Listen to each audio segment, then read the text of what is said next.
Mana nih? Soalnya yang gede suaranya mana? Dia tadi yang coba. Sembilan cuma itu. Oh, kelihatannya itu.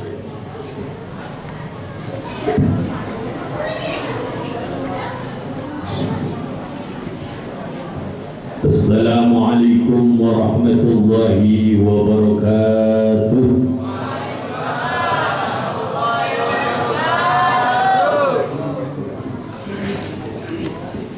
Alhamdulillah wa syukrulillah wassalatu wassalamu ala rasulillah Muhammad ibn Abdillah wa la hawla wa la quwwata illa billah amma.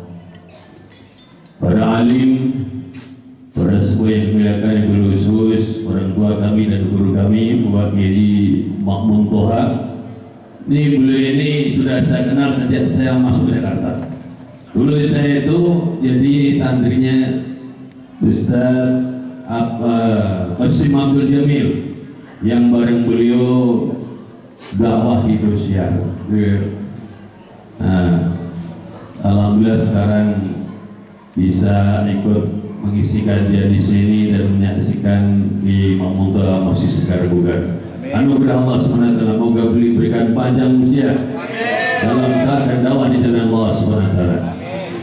Pada segenap pengurus Masjid Baitur Rahman yang kemuliaan, segenap panitia, bapak-bapak, ibu-ibu, para jamaah, salawat salahul jannah semuanya. Alhamdulillah wa iyyakum ajma'in. Ini saya sebetulnya agak bertanya-tanya, kenapa temanya kok Maulid Nabi tapi peran umat Islam dalam kemerdekaan Indonesia? Betul ya? Betul. Nah, ini ternyata kalau kita kaji ada kaitannya. Yaitu justru berkaitan dengan apa yang sering kita dengarkan, ayat yang dikutip para mubalik-mubalik. Biasanya kalau kita peringatan Maulid Nabi itu kita membaca firman Allah Subhanahu wa taala, "Wa ma arsalnaka illa rahmatan lil alamin." Itu kalau kita buka dalam surat Al-Anbiya ayat 107. Nah, namun yang kadang kurang dicermati, apa makna daripada rahmatan lil alamin? Mungkin selama ini persepsi kita rahmatul alamin itu berarti Rasulullah lemah lembut, baik hati, pemurah, pemaaf dan sebagainya. Betul. Namun sesungguhnya ada makna yang menuntut konsekuensi bagi kita umat. Kalau kita buka di dalam kitab Tadwirul Qulub halaman 35, kita mendapatkan keterangan, wa mimma yajibu alaina an na'taqida anna Allah Ta'ala arsala nabiyyana rahmatan lil alamin. Sebagian dari yang wajib kita etikotkan, kita yakini adalah bahwa sesungguhnya Allah Subhanahu wa Ta'ala telah mengutus Nabi kita Muhammad, Nabi kita Muhammad rahmatan lil alamin, untuk menjadi rahmat bagi seluruh alam. Nah, apa makna rahmatal alamin? Di sini terangkan, biraf'il adabi 'anil kuffari fid dunya wa 'anil mu'minina fid darain. Makna rahmatal alamin itu yang pertama dan utama adalah dengan diutusnya Nabi kita Muhammad sallallahu alaihi wasallam, Allah angkat siksa dari orang-orang kafir di dunia dan dari orang-orang beriman dunia dan akhirat. Kalau di dalam tafsir Ibnu Katsir disebutkan, ini dikutip dari tafsir Ibnu Abbas, wa ma arsalnaka illa rahmatan lil alamin, qala man tabi'ahu kana lahu rahmatan fid dunya wal akhirah. Bagi orang yang mengikuti Rasulullah, maka rahmatul alaminnya Rasul itu adalah untuknya rahmat di dunia dan akhirat. Wa man lam yatabi'hu, Sedangkan orang yang tidak mengikuti Nabi Muhammad SAW, orang-orang kafir, orang-orang munafik dan sebagainya, ufiya mimma kana yubtala bi sayyul umam minal khalsawi wal masyi wal qadar, maka mereka itu diselamatkan dari apa yang pernah ditimpakan kepada umat-umat yang sebelumnya. Dari apa? Seperti dulu misalnya Korun diamblaskan ke dalam bumi, atau Fir'aun ditenggelamkan di Laut Merah, atau ada yang dirubah rupanya Bani Israel yang dari manusia menjadi berwajah babi atau monyet, wal qadhafi, dan ada yang dilempar dengan batu api seperti yang terjadi pada kaum Nabi Lut dan sebagainya. Ini mana yang pertama, yang lainnya nanti urusannya yang lain. Nah, pada zaman yang mulia, berkaitan dengan makna yang pertama ini ada satu konsekuensi. Apa? Umat Islam, umat Nabi Muhammad SAW dalam kehidupan dunia ini sekarang, dalam keterkaitan interaksi dengan orang-orang kafir atau dengan musuh-musuh Islam, tak bisa mengandalkan istighosah dan doa. Jadi harus ada real perjuangan. Kalaupun berdoa dan istighosah itu menyertai perjuangan real itu sendiri. Kalau zaman sekarang kita mau eksis, karena namanya kehidupan dunia itu seperti itu, akan terjadi yang namanya kompetisi, akan ada yang terjadi yang namanya persaingan dan sebagainya, bahkan permusuhan, karena memang udah takdir hidup begitu. Ketika Nabi Adam dan Siti Hawa diturunkan ke bumi, Allah kata apa? Itu ba'dukum li ba'din adu. Turun kamu sekalian, sebagian kamu akan menjadi musuh sebagian. Pada zaman yang mulia, oleh karena itulah,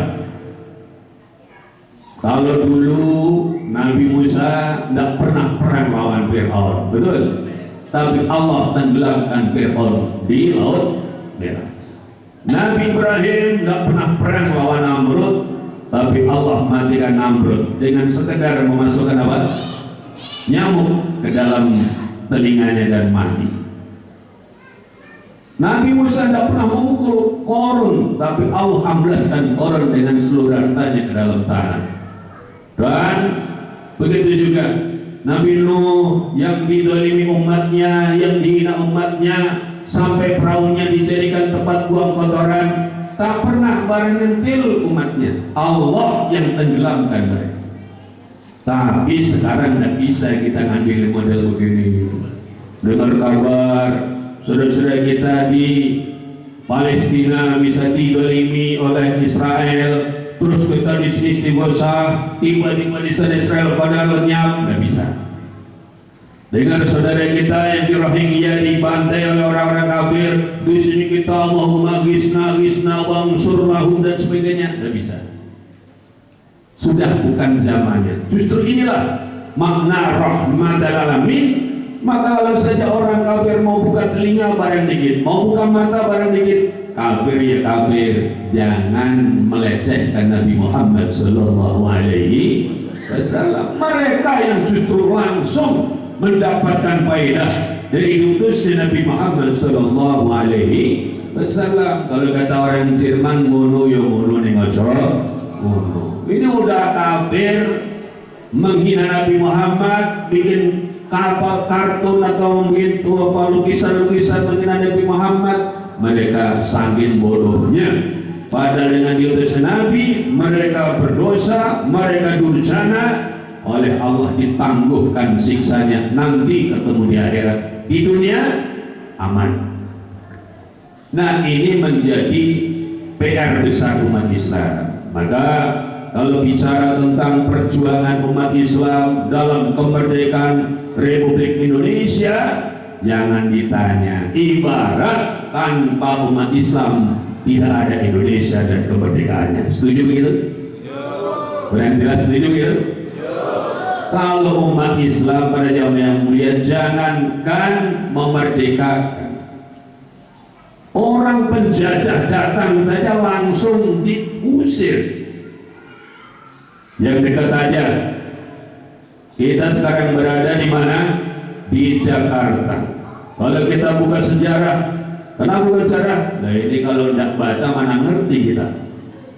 Dulu pada tahun 1527, pada waktu itu Portugis yang setelah menguasai Malaka ingin meluaskan lagi penjajahannya masuk ke tanah Jawa ini, masuk ke Sunda Kelapa. Betul? Dibetulin aja biar lancar. Betul? Begitu kalau sampai ke repot-repot. Biar ya kita aja yang baca langsung. Tinggal betul gitu. Betul? Terus lancar itu. Tahun berapa? Tahun 1527 itu Portugis datang ke Sunda Kelapa, dan sudah diketahui perjalanannya itu sehingga kemudian Sultan Trenggono bin Demak Bintoro menugaskan anak mantunya yang dikenal dengan nama Fathahilah atau Fadilah kan, atau kalau menurut bahasa Portugis Palatehan, untuk mengusir Portugis ini dari tanah Jawa. Maka kemudian dilakukan persiapan perjuangan yang begitu panjang. Inti yang mau kita sampaikan adalah ketika Fathahilah ditugaskan memimpin para mujahid mengusir Portugis yang mau menguasai tanah Jawa atau Nusantara ini, itu perjuangannya luar biasa dahsyat. Bayangkan perjalanan dari Demak Bintoro di Jawa Tengah kemudian sampai ke Sunda Kelapa ini untuk kemudian berperang lawan calon-calon penjajah Portugis yang Katolik mereka itu kan. Para jemaah yang mulia, yang mau kita garis bawahi begini nih perjuangan umat Nabi Muhammad SAW. Ketika para wali, ketika para ulama, para santri, para kiai di Demak Bintoro dan seluruh wilayah Kesultanan Demak itu istighosa, berdoa minta pertolongan Allah, ada satu pasukan dipimpin oleh seorang yang juga alim al-alamah waliullah, pejuang panglima hebat Fathahilah, datang untuk kemudian menghalau kedatangan calon-calon penjajah Portugis. Jadi para wali di Demak sana tidak hanya doa, tapi ada yang sedang berjuang. Atau juga jangan cuma berjuang, tidak ada doanya, karena doa dan perjuangan itu tidak terpisah di antara keduanya. Kalau dalam ceramahnya Syekh As-Sa'rawi di Kairo, beliau mengatakan kita umat Islam itu apa? Al-jawari ta'mal wal qulub tatawakkal. Jadi anggota-anggota badan kita beramal, beraktivitas, dari belajar, dari bekerja, dari berjuang di jalan Allah, namun hati kita bergantung kepada Allah Subhanahu wa Ta'ala, memohon pertolongannya, memohon perlindungannya, dan memohon kemenangan darinya. Para jamaah yang mulia, PR besar zaman sekarang sering kita itu istighosa, minta tolong kepada Allah agar kita dan saudara-saudara kita itu diselamatkan dari kezaliman, diselamatkan dari bala dan bencana, tapi kita masih nanya-nanya langkah nyatanya yang mana gitu. Betul? Langkah yang nyatanya yang mana gitu. Ketika kita menginginkan kita ini jaya, kita menginginkan saudara kita diselamatkan dari kezaliman orang-orang kafir, langkah nyatanya yang mana? Sebab saat ini sudah bukan zamannya lagi di mana seperti zaman sebelum kedatangan Nabi kita Muhammad SAW, orang-orang kafir akan dibinasakan langsung oleh Allah Subhanahu wa Ta'ala hanya dengan doa-doa dan istighosa daripada hambanya. Para jemaah yang mulia, begitulah juga dengan perjuangan kita setelah di sebutannya 300-an tahun, bahkan 30 tahun sampai kita proklamasi dijajah oleh orang-orang kafir itu. Maka kemudian akhirnya pada tahun 1945 diproklamasikan kemerdekaan bangsa Indonesia. Yang menarik untuk kita garis bawahi diantaranya apa? Indonesia merdeka itu semata-mata karena rahmat dan berkah dari Allah Subhanahu wa Ta'ala. Betul begitu? Dan itu dituliskan dalam pembukaan Undang-Undang Dasar 1945 atas berkat rahmat Allah yang Maha Kuasa. Itu bahasa Islam, tidak bisa dipungkiri. Bahkan asal muasalnya dasar negara kita itu bahkan menyebutkan ketuhanan yang Maha Esa dengan melaksanakan syariat Islam bagi pemeluknya. Jadi apa? Spirit Islam itu tidak bisa dipisahkan daripada kemerdekaan Indonesia dan Indonesia itu sendiri. Nah, para jamaah yang mulia, bagaimana Indonesia bisa merdeka? Tentu kalau kita ditanya model begini, jawabannya bifadlillahi wa rahmati. Ini saya di mana-mana sering ingatkan, karena kadang-kadang kita mau Islami tapi kurang apa? Ada seorang konglomerat di TV diwawancara oleh wartawan. Oh, Bapak, bagaimana bisa sesukses ini? Bagaimana kiatnya? Kata beliau, saya tidak mungkin mencapai seperti sekarang ini kecuali dengan campur tangan Allah. Mantap tak kira-kira? Tapi ini perlu dikoreksi. Bukan begitu mesti jawabannya. Kalau kita buka dalam kitab Al-Adhkar, kalau ditanya tentang seperti ini, jawabannya adalah bifadlillahi wa rahmatih. Oh, saya bisa mencapai seperti ini karena fadlnya Allah, karena rahmat Allah. Fadl dan rahmat Allah, anugerah dan kasih sayang Allah Subhanahu wa Ta'ala. Makanya Al-Baqir sangat terkesannya dulu zaman mondok itu, guru kami di antaranya Kiai Haji Mustafa Bisri atau Gusmus, pada waktu saya mondok itu beliau punya kendaraan untuk kemana-mana dakwah itu mobil carry tahun 90. Tapi biar mobil carry tertulis di pintu, di kaca depan, hadza min fadli rabbi, ini bagian daripada anugerah Tuhan. Mobil carry anugerah Tuhan. Dan beliau sering ceramah. Saya kalau diundang ke Jakarta itu kalau parkir mobil saya paling jelek dulu. Kalau sekarang udah naik kapal, tenang aja, udah zamannya. Dulu carry, tapi ada Rabbi. Rumah beliau juga tertulis, termasuk guru kami yang lebih sibuk tertulisnya ada min fadli Rabbi. Memang begitu harusnya. Ya kalau ada siapa tahu nanti di antara sahabat-sahabat sekalian, yang anak-anak yang sekarang ini kelihatan ngantuk-ngantuk pengajian itu, ternyata jadi konglomerat. Terus ditanya oleh wartawan, kenapa Bapak bisa sukses begini? Apa kiatnya? Jawab, ada min fadli Rabbi atau bi fadlillahi wa rahmati. Kemerdekaan Indonesia pun demikian. Kalau bukan karena fadl dan rahmat Allah, mana bisa Indonesia merdeka? Mana bisa Baburungsing lawan senjata-senjata cengkeh pada zaman itu? Tapi pada zaman yang mulia itu pun ada prosedurnya. Dan alhamdulillah ini sebagaimana yang kalau saat ini lumayan sering ngaji kitab Al-Hikam, di dalam ta'limnya terangkan wurudul imdad bihasabil istidad. Datangnya anugerah, pertolongan ataupun kemenangan dari Allah itu sesuai dengan kadar persiapan. Memang Indonesia merdeka pada tahun 1945, tapi sesungguhnya proses menyiapkan kemerdekaan sudah berlangsung dari ratusan tahun sebelumnya.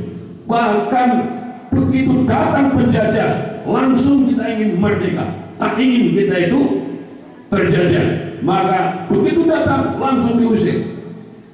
Maka ketika Portugis mau coba-coba masuk Sunda Kelapa, datang pasukan dari Sultan Demak dipimpin oleh seorang ulama yang juga seorang panglima Fatahillah, dan alhamdulillah dengan pertolongan Allah diberikan fathan mubina, kemenangan yang begitu nyata, begitu dahsyatnya, dan terusirlah. Dan jadi itu Portugis bisa bercokol di Sunda Kelapa, dan kita semua sudah tahu Sunda Kelapa diganti namanya menjadi Jayakarta, dan kemudian sekarang kita kenal sebagai Jakarta. Maka Jakarta adalah kota yang namanya diberikan oleh seorang wali Allah, oleh seorang pejuang di jalan Allah, Fatahillah. Maka sudah semestinya memang orang-orang Jakarta dan siapapun tinggal di Jakarta menjadi hamba-hamba Allah yang paling bersyukur atas nikmat yang diberikan kepada kita. Jadi kalau saja orang Portugis menang Jakarta, pasti hormat sama orang Jakarta. Bahasa kami dulu datang ke Sunda Kelapa langsung terusir. Kenapa? Karena ada para pejuang di jalan Allah Subhanahu wa Ta'ala. Para jamaah yang mulia. Jadi istiqdat ketika Allah Subhanahu wa Ta'ala akan memberikan anugerah, maka tanda-tandanya adalah Allah buat hambanya menyiapkan diri. Ini sebenarnya maklum. Misalnya ya, kalau ada di antara kita ya ingin oleh Allah diberi anugerah bisa punya kendaraan, maka siapkan apa dulu? Siapkan tempat parkirnya. Setuju? Jadi siapapun yang ingin diberi Allah anugerah bisa punya mobil, siapkan dulu tempat parkirnya. Setuju? Kayak beranggoba. Setuju? Itu kalau ada orang bangun rumah terus disisakan ada tanah seukuran untuk parkir mobil, jangan diledek. Untuk apa nih Pak? Ada tempat kosong begini? Ya siapa tahu nanti Allah beri saya amanah bisa beli mobil. Itu memang begitu harusnya. Urut dilindah, biasa beristiqdat. Datangnya karena sudah persiapan, menyiapkan diri untuk punya tempat parkir mobil. Allah kasih nanti mobilnya. Udah yang amin ya. Biasa telat orang beda-beda nasi. Kalau yang disiapkan tempat parkir motor, oleh Allah dikasih motor. Begitulah. Ada yang ingin diamanai Allah punya istri soleha, atau punya suami soleh, siapkan diri dulu. Kenapa? Laki-laki soleh akan memilih calon istri yang soleh, pun juga sebaliknya. Urut gerinda biasa beli istiadat. Indonesia merdeka, kita bisa coba cermati baik-baik. Dari perjuangan awal-awal, begitu datang itu Portugis ke Malaka, langsung dilawan oleh Samudra Pasai. Bahkan kala itu Kesultanan atau Khilafah Turki Utsmani datang memberikan bantuannya. Dan kemudian di Aceh ada kampung dan penguburan yang isinya adalah kuburannya tentara-tentara dari Kekhilafan Turki Utsmani. Itu menunjukkan apa? Semangat kemerdekaan itu sudah ada dari dulu. Begitu datang penjajah langsung dilawan. Namun memang yang namanya masa itu batilkan ayamu tawiluha bainan nas. Ada saatnya umat Islam zaman jaya-jayanya, pada zaman Rasulullah, pada zaman Khulafaur Rasyidin, pada zaman Daulah Umayyah, pada zaman Daulah Abbasiyah, bahkan pada zaman daripada Khilafah Turki Utsmani. Namun kemudian memang setelah itu mulailah umat Islam melemah, sehingga para penjajah mulai merajalela, termasuk kemudian datang ke Nusantara ini. Pada nama yang mulia, kemudian karena walaupun berjuang zamannya Allah masih mengendaki kita terjajah, lama juga rupanya 300-an tahun kita terjajah, sampai kemudian zamannya Pangeran Diponegoro Ini coba kita perhatikan. Pangeran Diponegoro itu orang mana? Orang mana Pangeran Diponegoro? Tiang Jawi, ya betul. Pangeran Diponegoro, Pangeran Ontowiryo menikah tiang Jawi.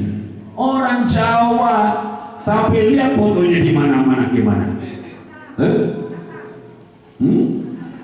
Apa Bu? Fotonya gimana? Fotonya Pangeran Diponegoro pakai apa? Pakai imamah, pakai surban. Mestinya kan belangkon, betul nggak kira-kira? Belangkon, baju sorjan, lorek-lorek kan gitu mestinya. Tapi kenapa di mana-mana gambarnya atau lukisannya Diponegoro itu pakai surban, pakai jubah? Karena yang membuat beliau berjuang adalah semangat Islamnya.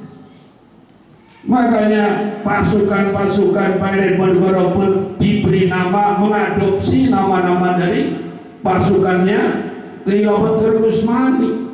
Sentot Ali Basyah. Ali Basyah itu gelar militer yang ada di Konstantinopel sana, yang di apa namanya, di ibu kota Khilafah Islam di Istanbul sana. Nah, bahasa Turkinya Ali Pasha. Orang Jawa susah Ali Pasha. Betul.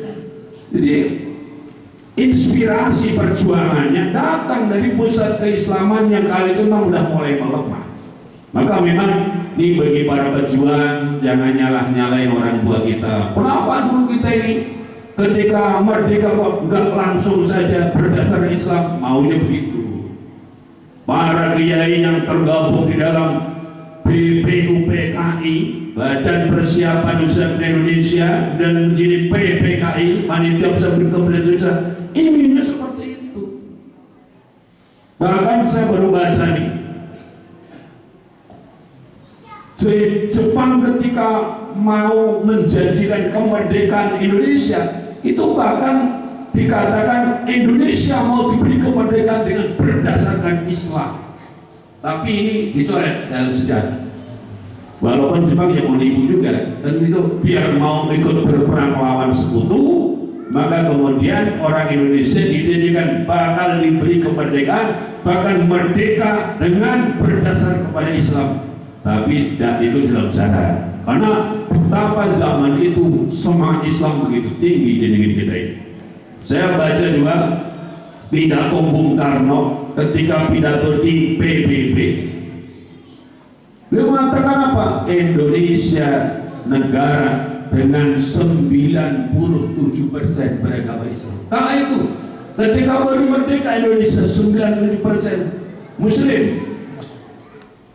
Nah sekarang justru merdeka 76 tahun ya, atau 77. Kok malah menurun? Ini gimana nih?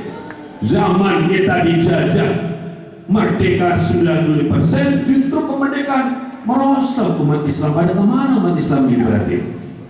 Apakah ada yang beralih agama atau bagaimana?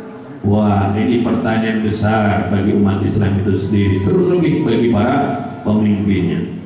Kepada jamaah yang mulia, maka ketika itu keinginan merdeka begitu kuat, mulai muncullah ada Syarikat Islam, mulai muncullah kemudian ya, Syarikat Islam SI, kemudian muncul lagi ada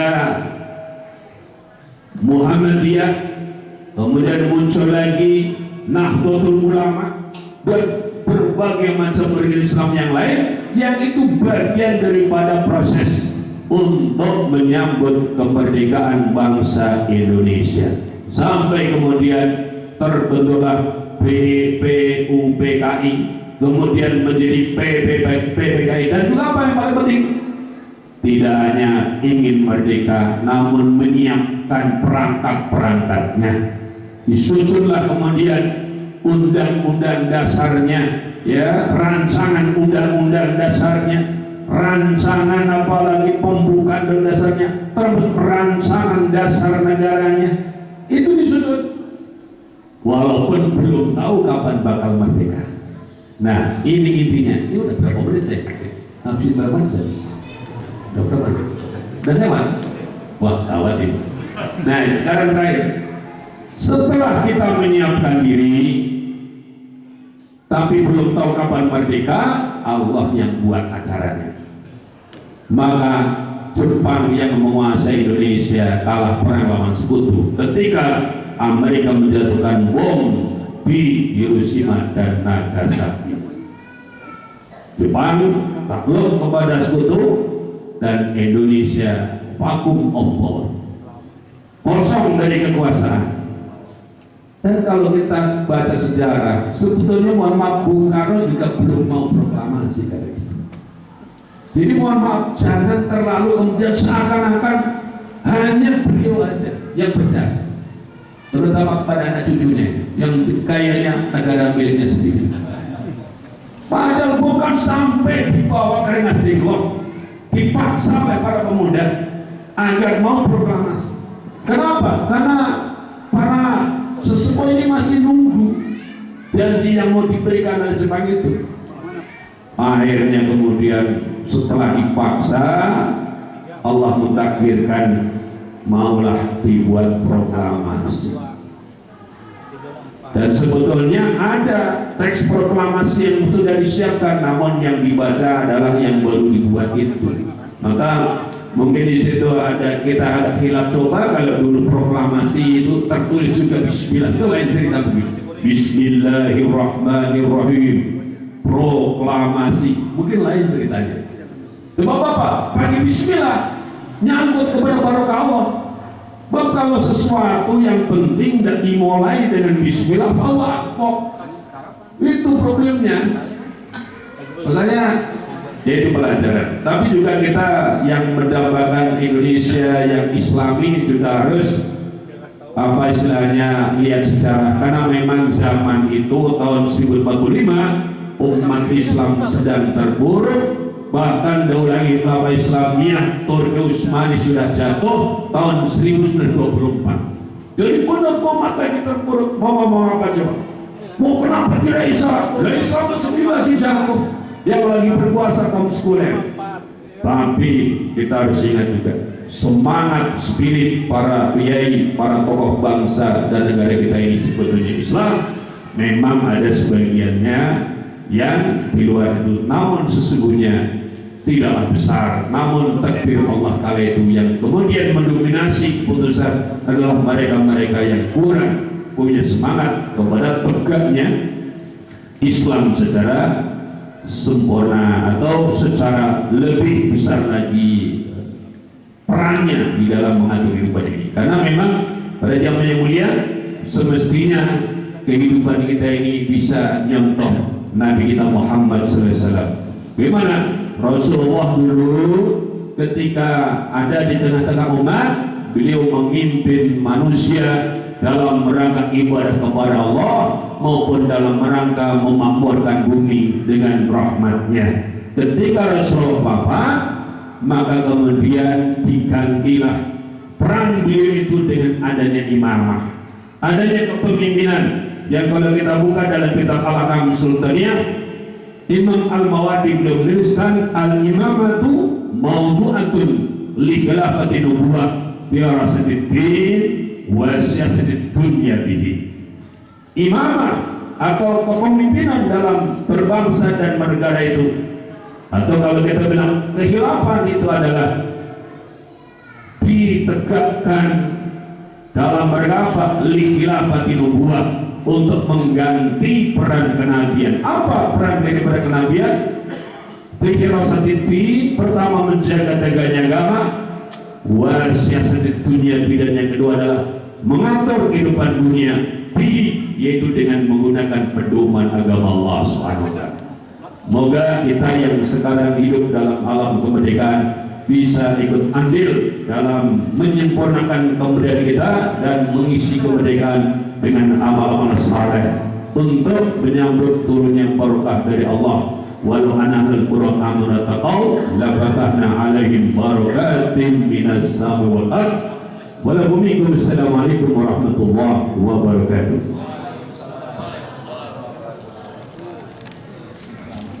Waalaikumsalam.